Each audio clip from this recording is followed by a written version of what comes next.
जुड़ चुके हैं, सीधे उनका रुख करते हैं। अभिषेक के मामला बहुत बड़ा और आरोप ये कि एक वोट बैंक खिसक न जाए इसलिए सेलेक्टिव खामोशी है।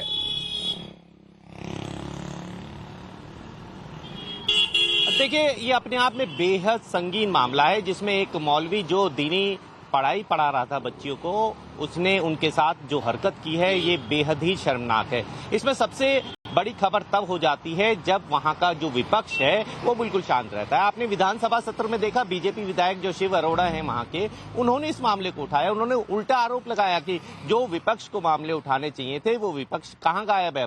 यहाँ विपक्ष को खड़े होकर मुद्दा उठाना चाहिए था। बड़ा मामला है, 4 बच्चियों के साथ रेप जैसी मामले सामने आया है। पुलिस ने भी इस बात को माना है कि बलात्कार जैसी घटनाएं हुई हैं छोटी बच्चियों के साथ, और उसमें पुलिस ने त्वरित कार्रवाई करते हुए 5 मौलवी को जेल भी भेज दिया है। इस पे लगातार विरोध प्रदर्शन चल रहा है रुद्रपुर में, और विधायक का कहना सीधे रूप से ये है कि जब तक अवैध मदरसों की जांच नहीं होगी और जब तक इस तरह के जो लोग हैं उन्हें चिन्हित करके उनके चरित्र की जांच पुलिस द्वारा नहीं कराई जाएगी, ऐसे लोगों की जो उत्तराखंड में हैं, ऐसे लोग बिल्कुल भी बर्दाश्त नहीं किए जाएंगे। लगातार विरोध प्रदर्शन हो रहा है, लगातार पुतले फूके जा रहे हैं, लेकिन जो समर्थन मिलना चाहिए था सर समाज का, वो समर्थन मिलने में कहीं ना कहीं विपक्ष पीछे हो गया है। इसमें एक कहेंगे कि विपक्ष को जो मामला उठाना चाहिए था वो विपक्ष ने खुद उठाया, और एक बड़ा मामला सामने जब निकल कर आता है तो उसमें 5 बच्चियों के साथ रेप जैसी घटना होती है। ये चलिए, अभिषेक हमसे जुड़ने के लिए, इस पूरी बातचीत के लिए आपका बहुत बहुत शुक्रिया। उत्तराखंड की ओर जो हमारी आज की तीसरी स्टोरी है, उत्तराखंड के उधम सिंह नगर से बड़ी खबर है, जहां एक मदरसे के मौलवी पर रेप का आरोप लग रहा।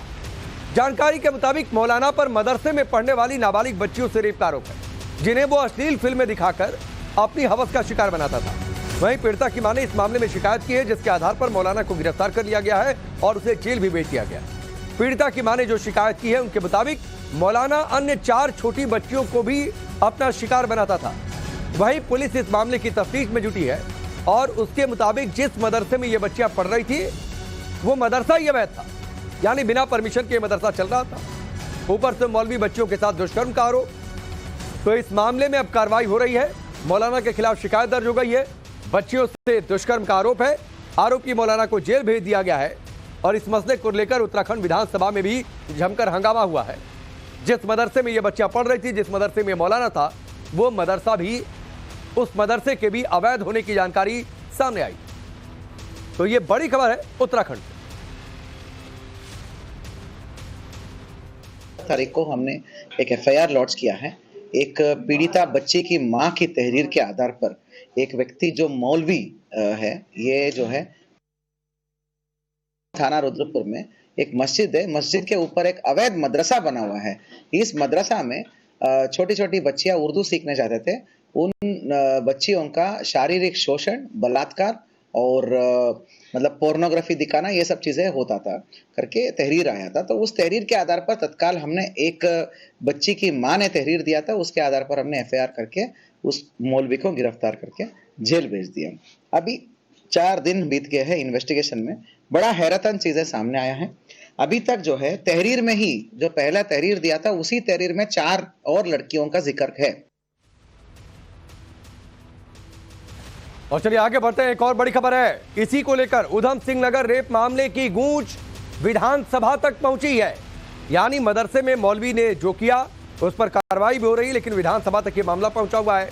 जब कानून व्यवस्था के मामले पर विपक्षी दल बीजेपी को घेर रहे थे, जिसके जवाब में रुद्रपुर से विधायक शिव अरोड़ा ने कांग्रेस को घेरा और कहा कि नेता प्रतिपक्ष जिस जिले से आते हैं उसी जिले में एक मौलाना ने नाबालिग बच्चियों से रेप किया, उस मामले पर कोई कुछ बोल क्यों नहीं रहा। इसके साथ ही उन्होंने कहा कि विपक्ष को विशेष समुदाय के वोट बैंक के खिलाफ जाने का डर है, इसलिए इस मामले पर विपक्ष ने चुप्पी साध रखी हुई है, इसलिए इस पर बोल नहीं रहे। तो विधानसभा तक ये पूरा मामला पहुंच गया।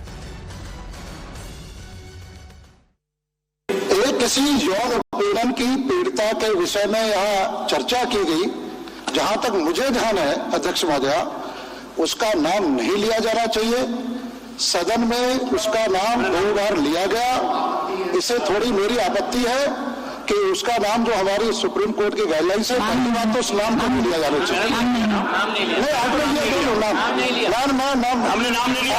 एक विषय इसलिए मैं बता दूं कि अभी जो सदस्य महोदय ने सिलेक्टिव होने की बात कही है, मैं देख रहा था पूरे विपक्ष ने जो घटनाएं कही हमारे उस रुद्रपुर के अंदर